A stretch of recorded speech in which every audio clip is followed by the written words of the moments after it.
right. So without light, we wouldn't have any film, right? That's what we're doing when we're recording is we're bringing photons into our camera. And so the goal of this short video is I want you to make the lighting in every scene a conscious thought, okay? And you're going to let that light inform your style and your tone and the subject matter. I'm going to briefly introduce a few different ways that you can do this. The basic standard of lighting for the last 100 years has been 3-point lighting. This is where you have a key light. Here, it's the biggest light, has the most contrast. It's going to provide a lot of contrast on that face. It's a little bit too much contrast. And as you can see, our shoulder is disappearing here. So we're going to add in a fill light. Okay, this is a softer light that helps soften that shadow there. It's also at 45° in the opposite end. And then we have a backlight. Our backlight helps simply separate our subject from the background, brings him into the foreground. All of this lighting also helps with editing and not losing pixels. Okay, if we didn't have that backlight, we might lose some pixels in the hair and on the shoulder. Okay, and might mix it in together. This is the standard. Now, you don't have to follow that exact way because there are other methods. We have high key versus low key. This is our second option. This is low key. The whole purpose of this is you want to put as little exposure, right? Exposure is the amount of light coming into the film to the camera, as little exposure as possible here. And so we're creating this dark or suspenseful or gritty or traumatic feeling, okay? It also could just be situational if it's a dark area. On the opposite end here, we have a very low contrast, high key lighting, okay? So here, we're not using those shadows, and when we do have shadows, they're very soft, right? We can still see everything very clearly. This is usually used in comedies or beauty shots or nature photography or documentary. This is actually a horror movie. They're breaking the rules on purpose. Be careful with that, okay? We usually want to learn the rules first. Next is soft versus hard. So this is the quality of the light, all right? And so here we have hard lighting.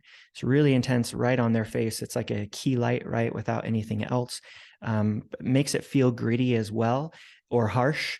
But it also has kind of this realism to it, like gritty realism, whereas this one might feel a little less real, all right? On the opposite end, we have soft lighting. So soft lighting here is where we have to diffuse or bounce the light. Now, you guys likely don't have bouncers or diffusers, so you can use you can just shine your light against the white wall or white ceiling to help diffuse or bounce the light. Okay, bouncing the light helps create more gradient on the face, so it's not so harsh. Okay, all right. And so yeah, you could also diffuse and bounce here. That's book lighting.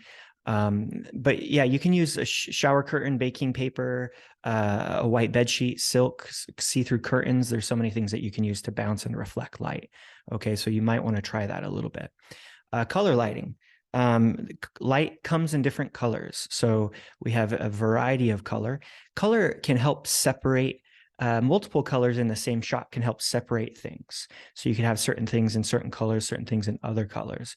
Like we have some nice warm tones here, right? These not quite so hot tones. And then we have some hotter cool tones in the background, help separate our objects, all right? So you want to consider color and how you're using color. Color can also, of course, convey a feeling. And then the last one is natural versus impressionistic. Natural is just mimicking reality as much as we can. So when you get to your scene as DP, director of photography, you're going to look around your scene and figure out what's the best way that we can make this look completely normal, like we're shooting in a real normal situation, to make it look like how our eyes would see it, right?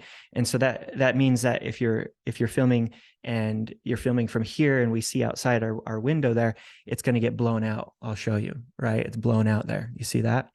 And so we have to think, oh, well, how do we make that look like it looks like to my eyes, right? So we want to do as much as we can to make it look natural. We might use fake lighting, even with natural lighting. We're just trying to make it look natural, okay? So we might pretend that this is the sun and just add a little bit of light right here. Okay. Impressionistic. This is probably not something you're going to use much, but you can use extreme and crazy colors and like wild chromatic aberrations in color to really create like a jarring or an emotional situation. Think 2001: A Space Odyssey when he's talking to the robot. Okay, so those are our options. Again, just remember my purpose here is to very briefly introduce you to these ideas. If you want to dive into them more, please do. But my goal is I want you guys to make the lighting in every scene a conscious thought. What am I trying to do?